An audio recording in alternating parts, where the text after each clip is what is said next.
À l'écoute de Sud FM Sun Radio, 12h dans le studio. Même heure si vous êtes à Touba la Sainte, encore 5 cas issus de la transmission communautaire identifiés à Touba, un à Mbacké, un à Thiès. Tivaouane est aussi touché avec son premier cas issu de la transmission communautaire. 37 nouvelles contaminations annoncées ce jeudi, ce qui porte le bilan à 479 cas diagnostiqués positifs au Covid-19 dans le pays.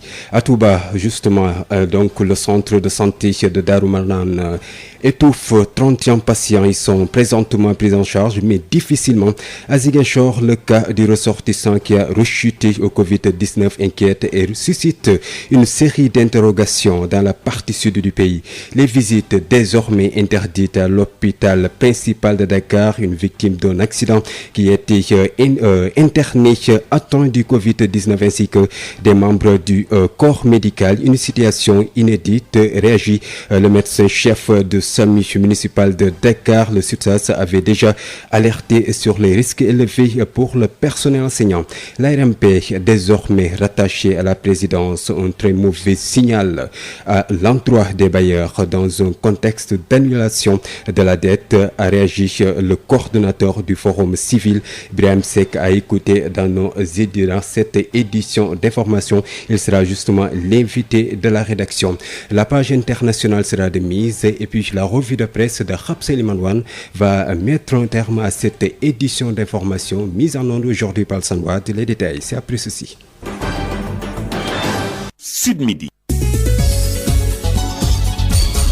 Babacar Samb qui vous dit bonjour et bienvenue. Nous allons parler de la situation de l'épidémie du nouveau coronavirus au Sénégal. Le bilan grimpe à 479 cas diagnostiqués positifs au Covid-19. 37 nouvelles contaminations ont été déclarées ce jeudi par le ministère de la Santé et de l'Action sociale, dont 29 cas contacts et 8 cas issus de la transmission communautaire identifiés à Touba, Mbacké, Tivaouane et Thiès. Le directeur de cabinet du ministre de la Santé et de l'Action sociale, Dr Aloyse Waly Diouf, a fait le point. Nous l'écoutons. Numéro 53 de ce jeudi 23 avril 2020. Le ministère de la Santé et de l'Action sociale a reçu les résultats des examens virologiques ci-dessous. Sur 387 tests réalisés, 37 sont revenus positifs. Il s'agit de 29 cas contacts suivis par nos services, 8 cas issus de la transmission communautaire répartis comme suit: 5 à Touba, 1 à Mbacké, 1 à Tivaouane et 1 à Thiès. 4 patients hospitalisés ont été contrôlés négatifs et donc guéris. Aucun cas grave n'est à ce jour à signaler. L'état de santé des patients hospitalisés est stable. À ce jour, 479 cas ont été déclarés positifs, dont 257 guéris, 6 décédés, 1 évacué et donc 215 sous traitement. Le ministère de la Santé et de l'Action sociale exhorte les populations au respect strict des mesures de prévention individuelle et collective. À l'instant, le directeur de cabinet du ministre de la Santé et de l'Action sociale, Dr Aloyse Waly Diouf, retenait que 37 nouvelles contaminations ont été déclarées ce jeudi par le ministère de la Santé et de l'Action sociale, dont 29 cas contacts et 8 cas issus de la transmission communautaire, 5 cas issus de la transmission communautaire identifiés à Touba, 1 à Mbacké, 1 à Thiès et le cas communautaire enregistré également à Tivaouane-la-Sainte est un marchand ambulant en provenance de Touba. C'est après dénonciation qu'il a été testé et déclaré positif. Plus de détails avec vous, Babacar Sow, bonjour. Bonjour Babacar Sam. À l'origine, ce sont 2 jeunes commerçants ambulants venant de Touba. Comme vous l'avez dit, ce 21 avril, ils venaient de petits voyages entre Touba, Bambey, Toubatoul et ensuite Toubatoul, Tivaouane. Arrivés à Tivaouane le mardi avant-hier, les jeunes du quartier d'accueil les ont dénoncés au niveau d'une pharmacienne et c'est cette dernière qui a alerté la police. Le préfet et les autorités sanitaires ont réagi après les tests. L'un d'eux est revenu positif et évacué à Dakar. L'autre famille, l'autre marchand ambulant et la famille d'accueil sont pour le moment en quarantaine à Tivaouane, une situation d'inquiétude, Babacar. Ici à Tivaouane, dans la cité religieuse qui vient d'enregistrer son premier cas Covid-19 avec un cas communautaire. Donc la peur et la psychose se lisent sur tous les visages. Hier seulement, le maire de la commune, Mamadou Gansembeng, avait distribué 5500 masques aux populations. La question à poser pour le moment est qu'est-ce qu'il faut faire, surtout au niveau des lieux de commerce, surtout également que les autorités sanitaires sont restées injoignables depuis l'annonce de la nouvelle, le médecin-chef du district sanitaire. Nos services ont tout fait pour le joindre, mais en attendant, il faut tout simplement remarquer, Babacar, que la peur et la psychose se lisent dans les visages des Tivaouanois. C'était Babacar Sow de la cité religieuse de Tivaouane pour Sud FM. Merci à vous, Babacar Sow. Et puis, nous allons à Thiès, c'est avec Babacar Ndao s'il est disponible, ou bien direction Ziguinchor, c'est pour parler du cas du ressortissant qui a rechuté au Covid-19 qui préoccupe sérieusement. Ce cas particulier suscite une série d'interrogations dans la partie sud du pays. Les détails avec Ignace Dey. Que cache réellement ce cas du ressortissant français qui a rechuté au Covid-19 ici à Ziguinchor? Cette interrogation est sur toutes les lèvres en ce moment dans la partie sud du pays. Guéri est sorti de l'hôpital il y a moins d'une semaine. Ce Français, installé dans la cité balnéaire du Cap Skirring à Boucotte-Diembéring, est revenu hier au centre de traitement de l'hôpital régional de Ziguinchor où il est interné. Un retour d'hospitalisation en moins d'une semaine qui préoccupe sérieusement. Son passage, ses contacts, le traçage est en train d'être effectué. D'ailleurs, sa femme de ménage est mise en quarantaine. Ce cas de Covid-19 du Français est un cas particulier. Rappelez qu'il a été interné une première fois pour avoir été testé positif. Ce Français interné était alors sous traitement jusqu'à sa sortie au centre de l'hôpital régional de Ziguinchor. Sa libération après un test négatif était même retardée par l'apparition de symptômes du Covid-19, ce qui a nécessité son maintien quelques jours de plus avant un deuxième test qui s'est avéré négatif. C'est alors qu'il a été libéré. Mais quelques jours après sa libération, des symptômes du Covid-19 réapparaissent et des prélèvements effectués chez lui, les tests reviennent positifs. D'où sa seconde hospitalisation. Si tous les autres patients guéris et libérés du centre de traitement de l'hôpital régional de Ziguinchor se portent à merveille, ce Français lui revient interné à l'hôpital. Une situation particulière de ce malade du Covid-19 ici à Ziguinchor qui suscite une série d'interrogations. A-t-il été contaminé une seconde fois? Pourquoi et comment? Ces questions qui taraudent tous les esprits en ce moment dans la cité balnéaire seront élucidées par les spécialistes de la santé qui s'affairent sur son cas. Ziguinchor, Ignace Dey, Sud FM. Ignace Dey, merci à vous. Bonjour Babacar Ndao. Babacar Ndao depuis Thiès où on a identifié un cas issu de la transmission communautaire. Bonjour Babacar Ndao. Bonjour Babacar Samb, vous l'avez dit, c'est un cas communautaire confirmé et malheureusement il s'agit d'un talibé issu d'un quartier populaire de Thiès, non loin d'une structure sanitaire. Les autorités sanitaires qui ont confirmé l'information leur promettent de se prononcer dans les prochaines heures, d'après le médecin-chef de région, Dr El Hadj Malick Ndiaye, et plus tard, 14h, ils vont donner toutes les informations liées à ce cas de transmission communautaire. Du coup, un premier cas communautaire à Thiès, après la vingtaine déclarée il y a de cela 3 semaines, est guéri et complètement suivi, mais malheureusement, depuis 10 jours, Thiès n'avait plus enregistré de cas, malgré les mesures prises ces dernières 72 heures, notamment le respect du port de masque, mais également le respect des gestes barrières. Malheureusement, c'est réveillé donc ce matin avec cette information. Pour l'instant, c'est d'avoir mis en cause et mis en quarantaine, tout comme certainement certains cas contacts, puisque c'est pas encore facile d'après ces médecins. Le traçage, où est-ce que cet enfant est passé?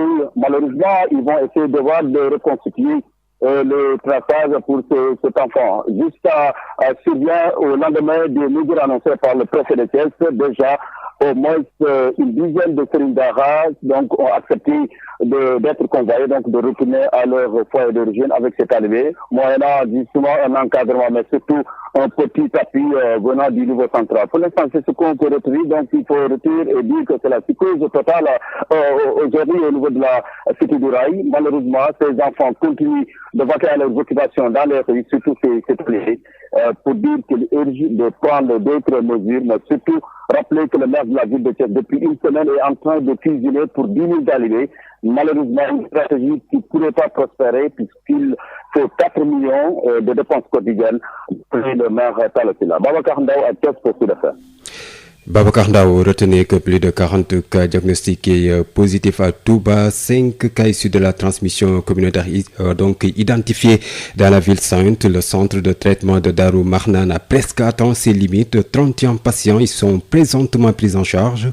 Un nouveau site est en train d'être aménagé pour accueillir les malades. Tout ici. Depuis l'apparition du premier cas de coronavirus à Touba, c'est le centre de santé de Darou Marnane qui accueille les malades. Ce lieu où a été reçu le Moudou infecté est fermé au public. Les populations environnantes avaient élevé la voix pour réclamer la délocalisation du centre de traitement afin qu'elles puissent reprendre leur seule structure sanitaire qui polarise plusieurs quartiers. Mais jusqu'à ce jour, le centre de Darou Marnane n'est pas libéré alors que les autorités avaient annoncé la Touba.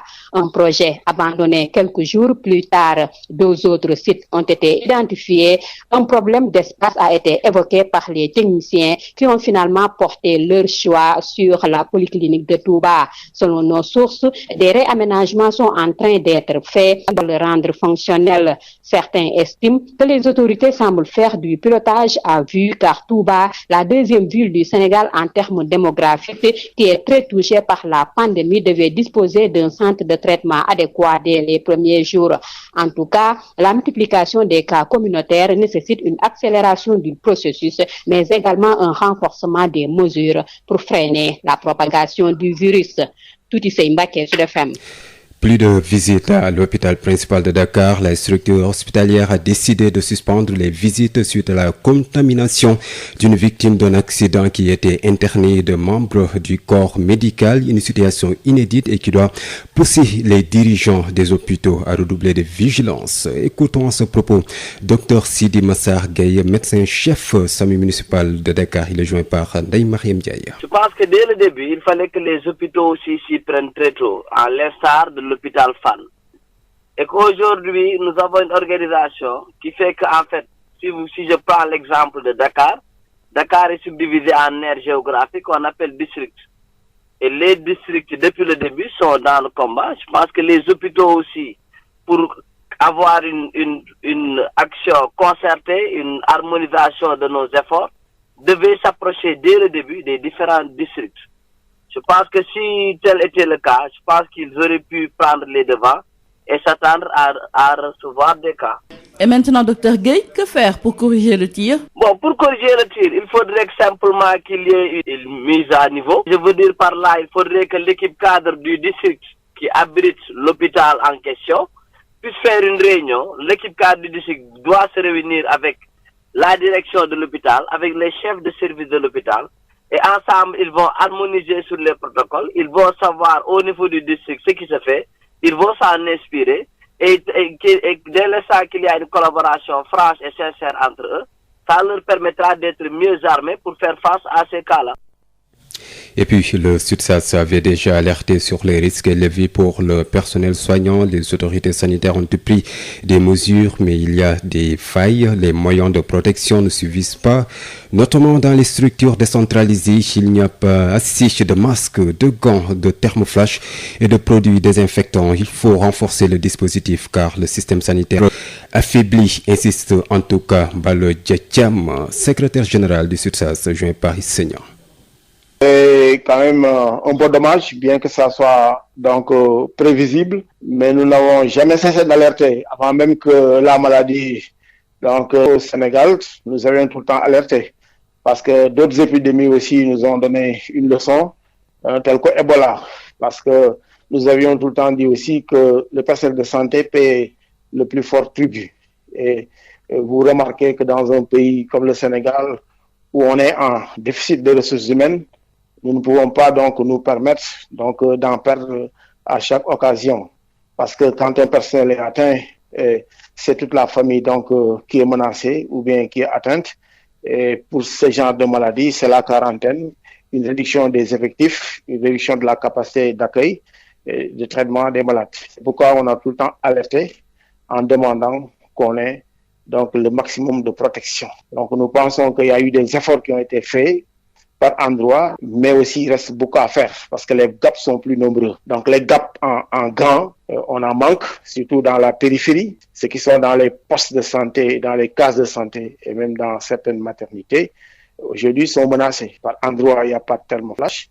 Souvent aussi, on manque de dispositifs de désinfection. Donc l'alcool gel aussi, ça manque par endroit. Les masques aussi donc font défaut.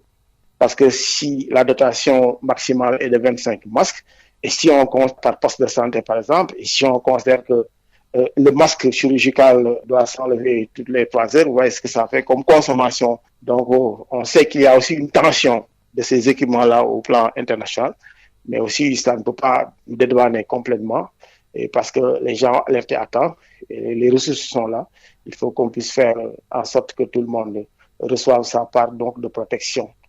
Et que le moral aussi puisse suivre carrément, quoi. Parce que c'est pas les menus qu'on peut braver, donc cet ennemi redoutable. L'ARMP, désormais rattachée à la présidence, un très mauvais signal à l'endroit des bailleurs dans un contexte d'annulation de la dette. C'est le point de vue en tout cas du coordonnateur du Forum civil qui est aussi revenu sur les nombreux conflits d'intérêts. Selon lui, il faut y mettre un terme. Birahim Seck est joué par El Hadji Malick Ndiaye. Un mauvais signal, un très très très mauvais signal qui est lancé à l'endroit des partenaires techniques et financiers, que ce soit le FMI, la Banque mondiale et même le G20, parce que dans un contexte où on parle d'annulation de la dette, où on pense amasser beaucoup d'argent, que c'est dans ce contexte-là qu'on intègre l'autorité chargée de gérer et de réguler les marchés au niveau du Sénégal.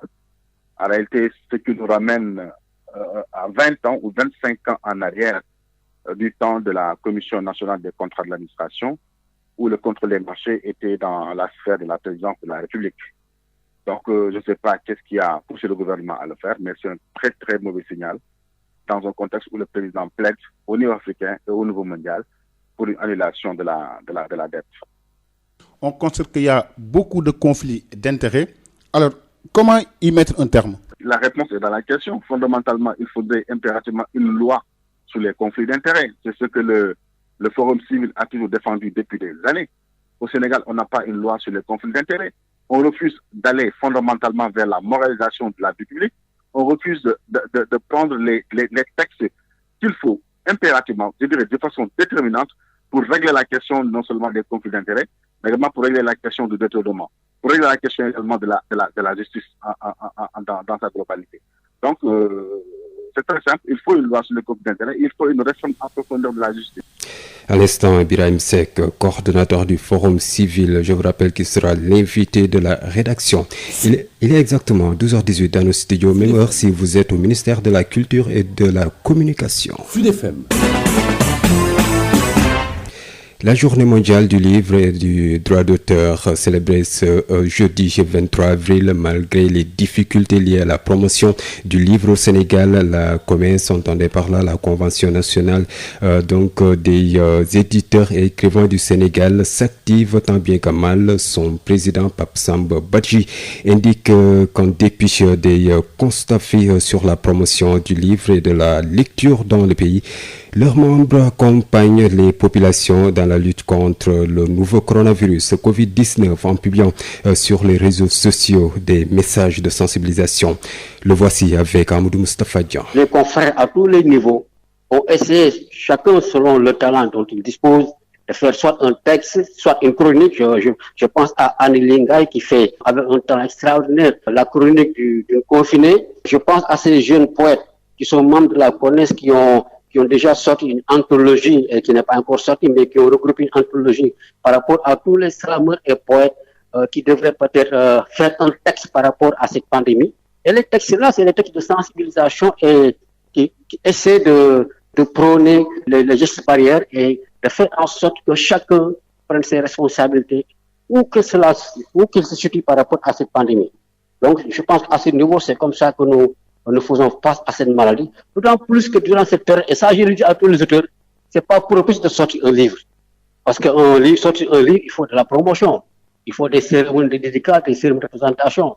Or, ces activités-là sont interdites. Donc, je pense que puisque les gens ne pas sortir de livre, bon, mais ils peuvent toujours continuer à faire des textes et des slams par rapport à cette pandémie, mais appelant les gens à beaucoup de vigilance. Les créateurs, vous devez le savoir, c'est des gens qui essaient de dominer le monde, qui essaient de faire le monde au lieu de se mettre constamment en colère contre le monde. Je pense que quand nous avons senti qu'il y a eu des problèmes au niveau de l'édition, des problèmes créés par plusieurs situations, plusieurs facteurs qui parfois ne dépendent pas de nous, mais parfois également dépendent de notre passivité. Donc nous avons regroupé beaucoup d'éditeurs et d'écrivains qui avaient fait le même constat que nous, mais notre ambition est de faire en sorte que le livre soit à la portée du lecteur, qu'on puisse faire la promotion du livre et non pas la promotion de quelques-uns seulement. Parce qu'en fait, ce qui s'est passé, c'est que on a constaté, et ça tout le monde le constate, que les gens lisent de moins en moins. Et qu'en fait, on est en train de favoriser la médiocrité au niveau de la littérature.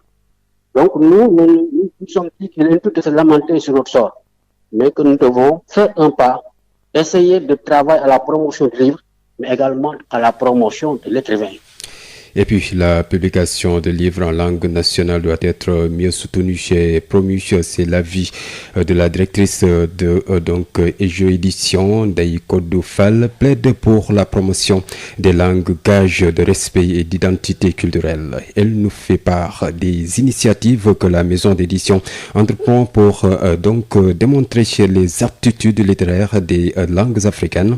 Voici Ndeye Codou Fall au micro de Amadou Moustapha Dian. Bien sûr, d'acquérir des informations et du savoir, de cheminer avec un auteur, d'enrichir son vocabulaire et d'une certaine manière de lutter contre la violence. Et à cette occasion de la célébration de la journée du livre et de la lecture, j'en profite également pour saluer tous les acteurs du livre et de la lecture, que ce soit les écrivains, les éditeurs, les lecteurs, le ministère de la Culture.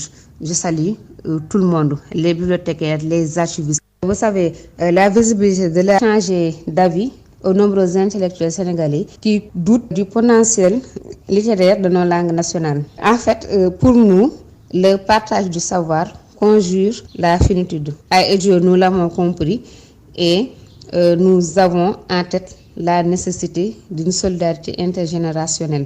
Nous travaillons et nous avons foi au verdict de l'histoire qui chaque jour donne un peu plus de raison à Cheikh Anta. C'est vrai, en fait, quand on veut faire du profit, on ne se lance pas dans la création ou bien on ne se lance pas dans l'édition en langue nationale.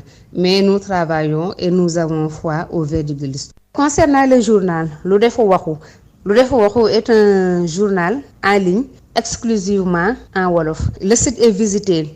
Les gens sont intéressés. Il y a même un slammer qui de temps en temps lit certains articles. Mais nous, ce que nous souhaitons, ce que nous voulons, c'est que les gens aillent consulter le site. Nous voulons vraiment intéresser les gens à la lecture du Wolof. Ce que nous souhaitons, c'est participer à l'environnement lettré de nos langues. Sud International. L'actualité hors de chez nous, c'est la communauté économique des États de l'Afrique de l'Ouest qui reconnaît la victoire d'Umaro Sissoco Embalo en Guinée-Bissau près de 4 mois. Après le second tour de la présidentielle du 29 décembre dans le pays et les résultats contestés, le candidat déchu du PAIGC, Domingo Simão Pereira, l'organisation ouest-africaine demande à Umaro, installé de facto au palais présidentiel depuis fin février, de nommer au nouveau premier ministre au plus tard le 22 mai. Les chefs d'État et de gouvernement justement de la CEDEAO discutent ce jeudi de l'évolution de la situation et de l'impact de la pandémie du coronavirus dans dans l'espace communautaire. Tous les pays membres de l'organisation ont confirmé leur présence. Cette visioconférence à haut niveau est une première dans l'histoire de l'organisation ouest-africaine. Après cette rencontre, une conférence des chefs d'État de l'Union économique et monétaire ouest-africaine UEMOA est prévue lundi par visioconférence. Par contre, en Europe, ce 23 avril, c'est la 4e réunion virtuelle des 27. Depuis le début de la crise sanitaire, les dirigeants européens cherchent des solutions pour sortir de l'Union européenne de la récession due à la pandémie de coronavirus. Mais encore une fois, on ne s'attend pas à un résultat détaillé et concret ce jeudi. Sud Midi, l'invité. Il s'agit de Birahim Seck, coordonnateur du Forum civil, qui revient sur l'ARMP, l'Agence de régulation des marchés publics, qui est désormais rattachée à la présidence. Un très mauvais signal à l'endroit des bailleurs dans un contexte d'annulation de la dette. C'est son point de vue en tout cas. Le coordonnateur du Forum civil, Birahim Seck, avec El Hadji Malick Ndiaye. Nous sommes avec Birahim Seck. Bonjour. Bonjour, El Hadji Malick. Vous êtes le coordonnateur du Forum civil. Alors, l'ARMP est désormais rattachée à la présidence. Que vous inspire cette décision? Bon, tout d'abord, ce qui est sûr, c'est que le gouvernement nous dira que c'est le fait qu'on n'ait plus de primature, parce que l'ARMP était rattachée à la primature. Aujourd'hui, l'ARMP maintenant est dans la sphère de la présidence de la République. Bon, ce qui est sûr, c'est l'explication qu'ils vont donner. Mais ce qui est sûr est que c'est un mauvais signal, un très très très mauvais signal qui est lancé à l'endroit des partenaires techniques et financiers, que ce soit le FMI, la Banque mondiale et même le G20, parce que dans un contexte où on parle d'annulation de la dette, où on pense amasser beaucoup d'argent, que c'est dans ce contexte-là qu'on intègre l'autorité chargée de gérer et de réguler les marchés au niveau du Sénégal. En réalité, ce qui nous ramène à 20 ans ou 25 ans en arrière du temps de la Commission nationale des contrats de l'administration, où le contrôle des marchés était dans la sphère de la présidence de la République. Donc, je ne sais pas qu'est-ce qui a poussé le gouvernement à le faire, mais c'est un très très mauvais signal dans un contexte où le président plaide au niveau africain et au niveau mondial pour une annulation de la dette. Alors, Birahim, que vous inspire cette composition? Oui, nous avons toujours cru que l'indépendance n'est pas uniquement organique, mais l'indépendance est également personnelle. Donc, toute personne qui se trouve être dans le conseil de régulation pourrait faire le travail, évidemment. Donc, nous les encourageons également à faire le travail, mais ça nécessite une indépendance personnelle, ça nécessite également un courage, ça nécessite également beaucoup de détermination. Maintenant, le travail de la RMP, ce n'est pas uniquement les conseils en régulation, c'est également la direction générale. Et ça fait des années, on le dit, tant que la direction de l'ARMP n'aura pas un directeur légal, parce que celui qui est là-bas a terminé son mandat, il a même fini 2 mandats illégaux. Tant qu'on n'aura pas à la tête de l'ARMP un directeur général légal, il ne faut pas espérer avoir une régulation des marchés correcte au niveau du Sénégal. En plus de ce qu'on vient également de rajouter, c'est-à-dire de loger l'ARMP au niveau de la présidence de la République dans un contexte où on demande l'annulation de la dette. C'est un très très mauvais signal. Le fait d'avoir un directeur illégal à la tête de l'ARMP, le fait également de loger l'ARMP au niveau de la présidence, qui nous ramène 20 ans également en arrière dans un contexte où on demande une annulation de la dette africaine. On voit de nouveaux membres, notamment des personnes qui sont de la société civile. Est-ce que vous êtes surpris? Non, c'est ce que je disais tout à l'heure. C'est-à-dire qu'au niveau de la RMP, quelle que soit la personne qui est là-bas, l'essentiel qu'il soit courageux, qu'il soit déterminé, qu'il soit indépendant. Et l'indépendance, ce n'est pas uniquement organique. C'est-à-dire que ce n'est pas parce que la RMP te donne du pouvoir que tu es indépendant. L'indépendance, c'est d'abord personnel. C'est de se dire dans sa tête que même si le décret me donne droit d'avoir un mandat une fois renouvelable, de dire dans sa tête que je ferai un seul mandat en me conformant au texte et en faisant le travail conformément à la volonté également du peuple sénégalais. Sinon, ça ne servira absolument à rien. Quelle que soit la personne, que ce soit moi ou bien une autre personne, quelle que soit la personne, l'ARMP veut que ces régulateurs soient des personnes indépendante. On constate qu'il y a beaucoup de conflits d'intérêts. Alors, comment y mettre un terme? La réponse est dans la question. Fondamentalement, il faudrait impérativement une loi sur les conflits d'intérêts. C'est ce que le Forum civil a toujours défendu depuis des années. Au Sénégal, on n'a pas une loi sur les conflits d'intérêts. On refuse d'aller fondamentalement vers la moralisation de la vie publique. On refuse de prendre les textes qu'il faut impérativement, je dirais de façon déterminante, pour régler la question non seulement des conflits d'intérêts, mais également pour régler la question du détournement, pour régler la question également de la justice dans sa globalité. Donc, c'est très simple, il faut une loi sur les conflits d'intérêts, il faut une réforme en profondeur de la justice. Birahim Seck, je vous remercie. Avant que vous remerciez la La revue de la presse sur Sud FM. Sud Quotidien, Walf Quotidien, Le Soleil, Le Populaire, l'Obs. La revue de la presse sur Sud FM, écoutez la différence. CSIP ñëpp ràññee ko ci compagnie sénégalaise industrielle de PVC est une société spécialisée dans la production et la commercialisation de tuyaux en PVC et en PHD ñëpp ko ràññee ci réew mi ndax liggéey bu mucc ayib sous région bi fu nekk la ñuy fàqee di ñëw fii nga xam ne mooy Sénégal rafetlu seen liggéey lool naw leen lool ñu leen di proposer gamme boo xam ne dafa jëm ci diamètre 20 ba diamètre 400 mm lépp jëm ci ay évacuation assainissement pression ak adduction d'eau potable. Nous avons aussi des tubes télécom et des tubes orange. L'on nomme ci tube orange ou le tube télécom, c'est que ko ci ñun. Nous disposons aussi d'un parc industriel relativement jeune. Amit laboratoire boo xam ni bokk na ci yi nga xam ne moo mujjee génn ci àdduna bi amit capacité de production bu doy. Loo ci soxla rek ñu defal la ko. Ba noppi it dañ lay jàppale ci rapport qualité prix toppatoo la xool say bëgg-bëgg gunge la jàppale la am nañu équipe bu dynamique boo xam ne loolu rek moo ko tax a jug dañuy fexe client bii bëgg lool di kontaan lool lu ñu la jox nga ne gongo. Compagnie sénégalaise industrielle de PVC ña nga ca domaine industriel de Diamniadio lo numéro 66 appelez-nous au 33 950 54 54 ou au leen ci 33 950 54 54 70 569 03 69 70 638 00 71 mail csip@csip.sn. Visitez notre site web www.csip.sn. À l'établissement Mbaye Frères, votre confort à l'aide d'une production et distribution locale de qualité est notre unique priorité. À cet effet, nous vous proposons ce qui se fait de mieux en matière de confection de double vitrage, qui est un procédé qui permet une totale isolation acoustique et thermique. Plus de nuisances sonores, plus de transfert de chaleur et moins de dépenses d'énergie. L'établissement Mbaye Frères, c'est également un équipement de dernière technologie en ce qui concerne les finitions de verre, polissage prestige, biseautage 45 degrés, découpe sur gabarit. À l'établissement Mbaye Frères, tout le savoir-faire et l'expertise locale sont mis à la disposition pour une parfaite prise en charge de vos besoins et une totale satisfaction de notre clientèle. Adresse HLM 1, rue 13, avenue Cheikh Ahmadou Bamba, Dakar. Téléphone 33 864 75 15.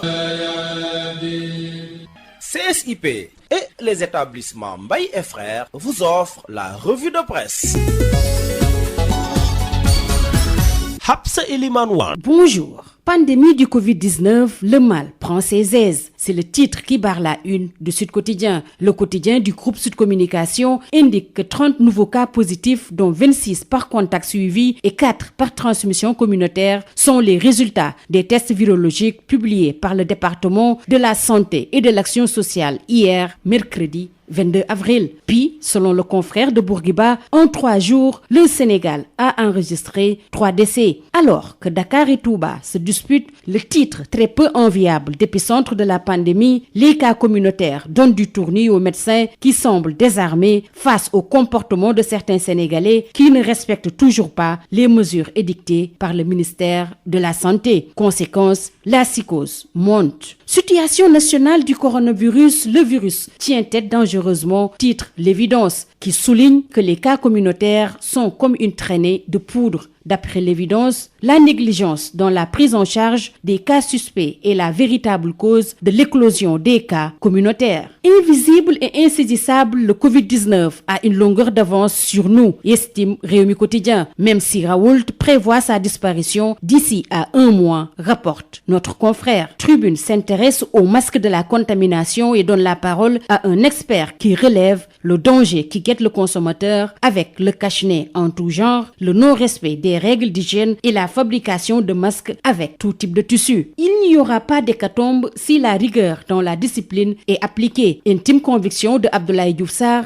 ministre de la Santé et de l'Action sociale, qui s'est confié à Critique. La tutelle précise que chaque Sénégalais est potentiellement un cas communautaire, cas qui se disperse et inquiète tous les spécialistes. Une cinquantaine d'émigrés sénégalais sont morts du coronavirus, indique Direct News, qui rend hommage ainsi à ces soldats de l'économie tombés au champ de l'honneur. Près de 1000 milliards de francs CFA sont injectés annuellement par les immigrés sénégalais durant ces 10 dernières années. Intéressons-nous à présent au plan de résilience économique et sociale avec les 9 commandements du Club des investisseurs sénégalais dans l'AS, qui détaille la batterie de propositions du 6. Le Club des investisseurs sénégalais qui renforce l'État, estime 24 heures. Le Soleil nous parle de ce qui compose le comité de suivi du Fonds Force Covid-19, dirigé par le général François Ndiaye. Membres qui proviennent entre autres des ministères, des institutions telles que l'Assemblée nationale, des partis politiques, de la société civile et des syndicats. Force Covid-19 du général Ndiaye, forte de 30 fantassins. Estime Vox Populi, qui rapporte que parmi les hommes nommés par Macky figurent Issa Sall, Pape Diop, Habib Sy, Toussaint Manga, Aïssata Tall Sall, Aliou Sall et Mademba Sok. Justement, une des membres du comité, en l'occurrence Yacine Fall, qui devait représenter l'opposition en compagnie de Habib Sy, se désiste 30 minutes avant la publication, selon les Échos. Sacrilège dans des lieux de culte musulmans et chrétiens. Une grande mosquée et une église profanée, souligne Vox Populi, qui ajoute qu'à Diamniadio, les nattes de prière ont été brûlées par un individu qui y a pris un bain mystique. À Marsassoum, le tabernacle a été ouvert, le ciboire et la custode des hosties emportés par une overdose. Hiba Thiam et l'affaire liée à son décès intéresse Libération, qui revient ce matin sur l'incroyable confession des inculpés qui parlent sur PV. La famille de la victime monte au front et constitue Maître Seydou Diagne. Stade le quotidien du sport, dans sa rubrique Les Lions et la Tanière, nous parle de Papis. Une dernière danse pour Papis, buteur toujours aussi prolifique. Papis Demba Cissé, ignoré par Aliou Cissé depuis 2015. Terminons par Sunu Lamb. Après 26 ans à la tête du CNG, Matar Ba lâche Alioune Sarr. D'après le confrère, 4 personnes ont été déjà consultées et un arbitre figure parmi les sollicités. Toutefois, Sunu Lamb précise que les anciens lutteurs sont exclus. Les jours du président Alioune Sarr à la tête du CNG sont comptés. C'est tout. À vos journaux et très bonne lecture. CSIP, ñëpp ràññee ko ci compagnie sénégalaise industrielle de PVC, est une société spécialisée dans la production et la commercialisation de tuyaux en PVC et en PHD. ñëpp ko ràññee ci réew mi ndax liggéey bu mucc ayib. sous région bi fu nekk la ñuy fàqee di ñëw fii nga xam ne mooy Sénégal rafetlu seen liggéey lool naw leen lool. ñu leen di proposer gamme boo xam ne dafa jëm ci diamètre 20 ba diamètre 400 mm, lépp jëm ci ay évacuation, assainissement, pression ak adduction d'eau potable. Nous avons aussi des tubes télécom et des tubes orange. Loo namm ci tube orange wala tube télécom fekk ko ci ñun. Nous disposons aussi d'un parc industriel relativement jeune. Amit laboratoire boo xam ni bokk na ci yi nga xam ne moo mujjee génn ci àdduna bi. Amit capacité de production bu doy. Loo ci soxla rek ñu defal la ko. Ba noppi it dañ lay jàppale ci rapport qualité prix. Toppatoo la xool say bëgg-bëgg gunge la jàppale la. Am nañu équipe bu dynamique boo xam ne loolu rek moo ko tax a jug. Dañuy fexe client bi bëgg lool di kontaan lool lu ñu la jox nga ne gongo. Compagnie sénégalaise industrielle de PVC ña nga ca domaine industriel de Diamniadio, le numéro 66. Appelez-nous au 33 950 54 54 ou au lenti 33 950 54 54 70 569 03 69 70 638 00 71. Mail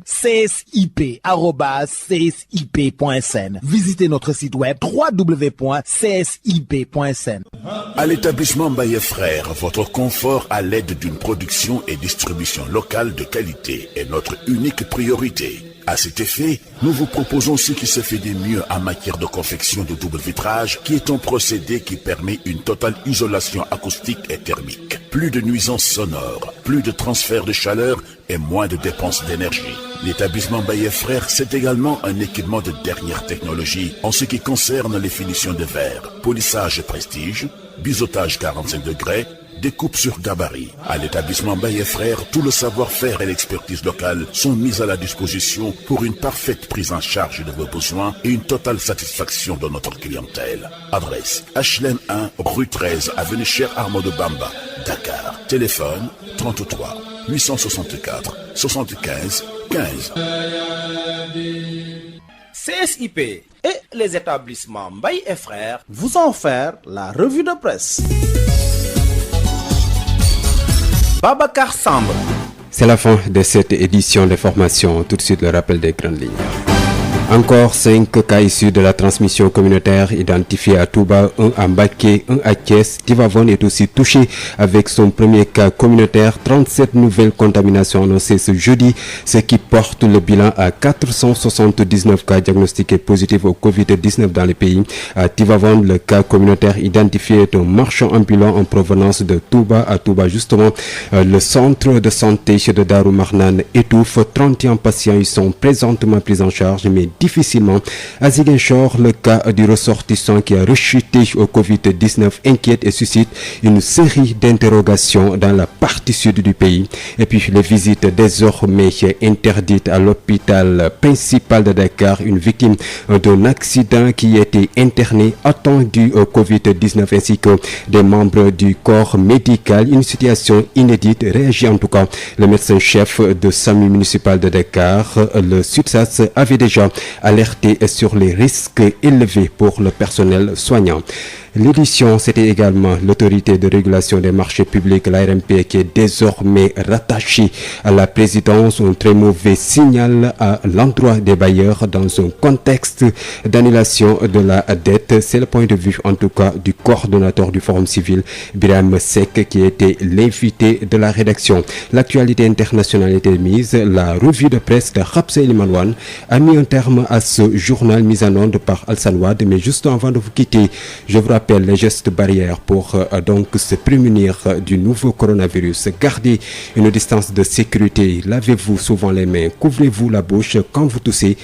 Portez s'il vous plaît des masques, vous êtes malade, composez les numéros verts ou restez chez vous autant que possible à l'écoute bien sûr de Sud FM Sen Radio pour vous informer. À partir de 13h, vous aurez El Hadji Maodo Faye pour le journal Wolof. D'ici là, portez-vous bien.